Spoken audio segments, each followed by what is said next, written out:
ചരിത്രപ്രസിദ്ധമായ ആറന്മുള ഉത്രട്ടാതി ജലമേള ഇന്ന് നടക്കും.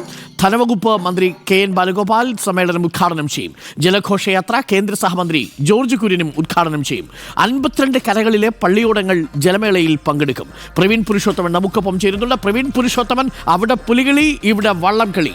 ഇന്നത്തെ ദിവസം മൊത്തത്തിൽ ആഘോഷമാണ് അല്ലേ? അപ്പോൾ 52 കരകളിലെ പള്ളിയോടങ്ങളും ജലമേളയിൽ പങ്കെടുക്കാൻ തയ്യാറെടുത്ത് തുടങ്ങിയോ? എപ്പോഴാണ് ആരംഭിക്കുക?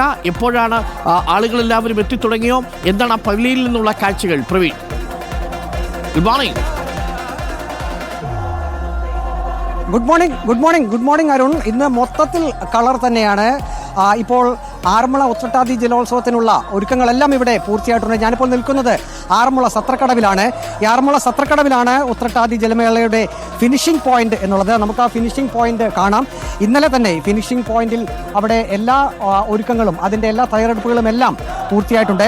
ഇക്കുറി അരുൺ, ആറന്മുള ഉത്രട്ടാതി ജലോത്സവത്തിൻ്റെ ഒരു പ്രത്യേകത എന്നുള്ളത് ഇക്കുറി 52 കരകളിൽ നിന്നുള്ള പള്ളിയോടങ്ങൾ പങ്കെടുക്കുന്നു എന്നുള്ളതാണ്. ഈ ആറന്മുള ഉത്രട്ടാതി ജലോത്സവത്തിൽ എല്ലാ കരകളിൽ നിന്നുമുള്ള പള്ളിയോടങ്ങൾ പങ്കെടുക്കുന്നത് വളരെ അപൂർവമാണ്.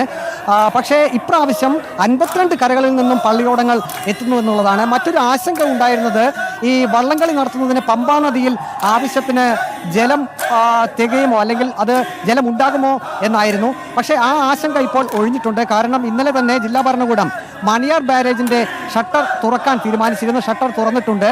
മണിയാർ ബാരേജിൽ നിന്നുള്ള ജലം കക്കാട്ടാറിലൂടെ ഒഴുകി പമ്പാ നദിയിൽ എത്തിച്ചേർന്നിട്ടുണ്ട്. അങ്ങനെ ഇപ്പോൾ മത്സര വള്ളംകളിക്കുള്ള ജലം ഇപ്പോൾ പമ്പയാറ്റിലുണ്ട് എന്ന് പറയാം. കഴിഞ്ഞ തവണ ഉത്രട്ടാതി ജലമേള നടന്നപ്പോൾ അതിൻ്റെ തലേദിവസം രാത്രി പമ്പാ നദിയിൽ ജലനിരപ്പ് വളരെ കുറവായിരുന്നു.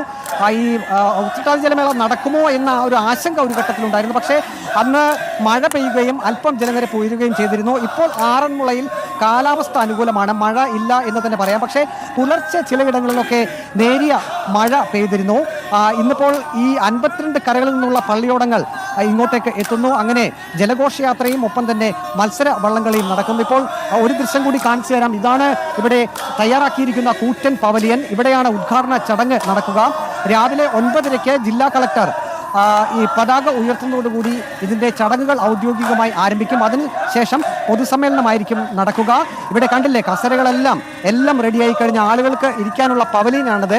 അല്പസമയത്തിനകം തന്നെ ഈ വള്ളംകളിക്കായി ആളുകൾ, ഇത് കാണുന്നതിനായിട്ടുള്ള ആളുകളെല്ലാം തന്നെ ഇങ്ങോട്ടേക്ക് എത്തിച്ചേരും. വിശിഷ്ടാതിഥികളും എത്തിച്ചേരും. പൊതുസമ്മേളനം ധനവകുപ്പ് മന്ത്രി കെ.എൻ. ബാലഗോപാലായിരിക്കും ഉദ്ഘാടനം ചെയ്യുക.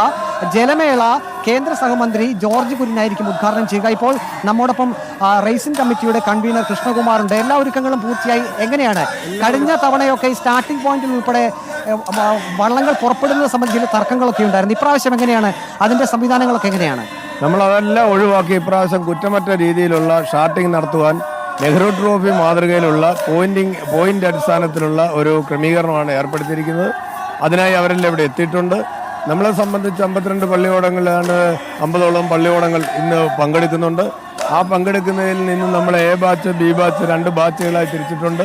അതിലെ എ ബാച്ചിലെ 33 പള്ളിയോടങ്ങളിൽ ആദ്യപാദ മത്സരവും ബാക്കി ബി ബാച്ചിലെ മത്സരം രണ്ടാമതും, അതിനുശേഷം ഏറ്റവും കുറഞ്ഞ പോയിന്റിൽ വരുന്ന പള്ളിയോടങ്ങളെ മത്സരത്തിലേക്കായി ഫൈനലിലേക്ക് നിയോഗിക്കുകയും അതിനുശേഷം വരുന്ന 4 പള്ളിയോടങ്ങളെ ലൂസേഴ്സ് ഫൈനലിലേക്കും നിയോഗിച്ചുകൊണ്ടുള്ള ഒരു മത്സര ക്രമീകരണമാണ് ചെയ്തിട്ടുള്ളത്. നമുക്കിപ്പോൾ ഇച്ചിരി ആശങ്ക എന്ന് പറഞ്ഞാൽ ജലവിധാനം ഇച്ചിരി താണിട്ടുണ്ട്. അത് നമ്മൾ ഡാം തുറന്നു വിടാനുള്ള എല്ലാ ക്രമീകരണങ്ങളും ഏർപ്പെടുത്തിയിട്ടുണ്ട്. അതിൻ്റെ ട്രയൽ റൺ ഇന്നലെ നടന്നിരുന്നു. ഇന്ന് അതിൻ്റെ കാര്യങ്ങൾ നടക്കും. നടന്ന് മുന്നോട്ട് പോകും. നല്ല രീതിയിൽ നമുക്കൊരു ജലോത്സവം നടത്താൻ വേണ്ടിയിട്ടാണ് ഇക്കുറി നമ്മൾ എല്ലാ ഒരുക്കങ്ങളും പൂർത്തീകരിച്ചിരിക്കുന്നത്. കഴിഞ്ഞ തവണയൊക്കെ പുറത്തു നിന്നുള്ള തുഴച്ചിൽക്കാരെ കൊണ്ടുവരുന്നത് ചില തർക്കങ്ങൾക്കൊക്കെ ഇടയാക്കിയിരുന്നു. ഇപ്രാവശ്യം എങ്ങനെയാണ്? കർശന നിബന്ധനകളുണ്ടോ? ഇപ്രാവശ്യം നല്ല കർശനം അത് തന്നെയാണ്. ഇത് 52 കരയെന്ന് പറഞ്ഞാൽ ഭഗവാനുമായി ബന്ധപ്പെട്ട, ആറന്മുളയുമായി ബന്ധപ്പെട്ട ദേശത്തിൻ്റെ ഒരു ആചാരാനുഷ്ഠാനങ്ങളുടെ ഭാഗമാണ് പള്ളിയോടങ്ങൾ. ആ പള്ളിയോടങ്ങളെ ആ കരയിൽ നിന്നും മാറി വേറെ കരയിൽ നിന്നും കുറേ കൂട്ടമായി ആൾക്കാരെ കൊണ്ടുവന്ന് തുഴഞ്ഞ് കപ്പ് നേടുക എന്ന പ്രവണത അത് വർദ്ധിച്ചു വരുന്ന സാഹചര്യത്തിലാണ് അത് പാടില്ലെന്ന് തീരുമാനിക്കുകയും കരയിലെ ആൾക്കാർ തന്നെ തുഴഞ്ഞ്, അതായത് വെളിയിൽ നിന്നും വന്ന് തുഴയുമ്പോൾ മത്സരബുദ്ധി മാറി അതൊരു ശാരീരിക അക്രമത്തിലേക്കും ബഹളത്തിലേക്കും മാറും എന്നുള്ളത് കൊണ്ട് അത് പാടില്ല.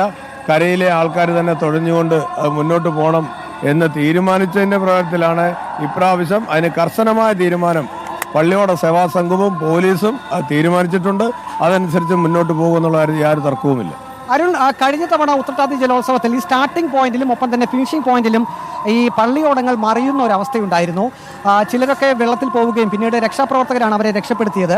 ഇപ്പോൾ നമുക്ക് ഈ രക്ഷാപ്രവർത്തനത്തിനുള്ള ബോട്ടുകൾ കാണാം. ഇക്കുറി സുരക്ഷ വളരെയധികം വർദ്ധിപ്പിച്ചിട്ടുണ്ട്. ഏതൊരു അടിയന്തര സാഹചര്യത്തെയും നേരിടുന്നതിനായിട്ടുള്ള, അതിനെ മറികടക്കുന്നതിനായിട്ടുള്ള സൗകര്യങ്ങൾ ഇവിടെയുണ്ട്. 6ഓളം ബോട്ടുകളും ഒപ്പം തന്നെ വള്ളങ്ങളും തയ്യാറാക്കിയിട്ടുണ്ട്. അങ്ങനെ എല്ലാ മുൻകരുതലുകളോടും കൂടിയാണ് ഇക്കുറി ആറന്മുള ഉത്രട്ടാതി ജലോത്സവം നടക്കുന്നത് എന്ന പ്രത്യേകത കൂടിയുണ്ട്. ഏതായാലും ആറന്മുള ദേശം ഉണർന്നു കഴിഞ്ഞു.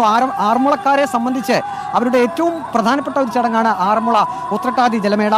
ലോകത്തിന്റെ ഏത് കോണിലായാലും ആറന്മുളക്കാർ ഈ ദിവസം ആറന്മുളയിലേക്ക് എത്തും. അവർ ഉത്രട്ടാതി ജലോത്സവം കാണും. അതുമാത്രവുമല്ല, കേരളത്തിലെമ്പാടും നിന്നും ആളുകൾ ഇന്ന് ഈ ഉത്രട്ടാതി ജലമേള കാഴ്ചകളിലേക്ക് വരാം. വളരെ ആവേശപൂർവ്വമാണ് ഉത്രട്ടാതി വള്ളം കളിക്ക് 52 ദേശങ്ങൾ ഒരുങ്ങുന്നത്. പ്രവീൺ പുരുഷോത്തമനാണ് വിവരങ്ങൾ നൽകിക്കൊണ്ടിരിക്കുന്നത്.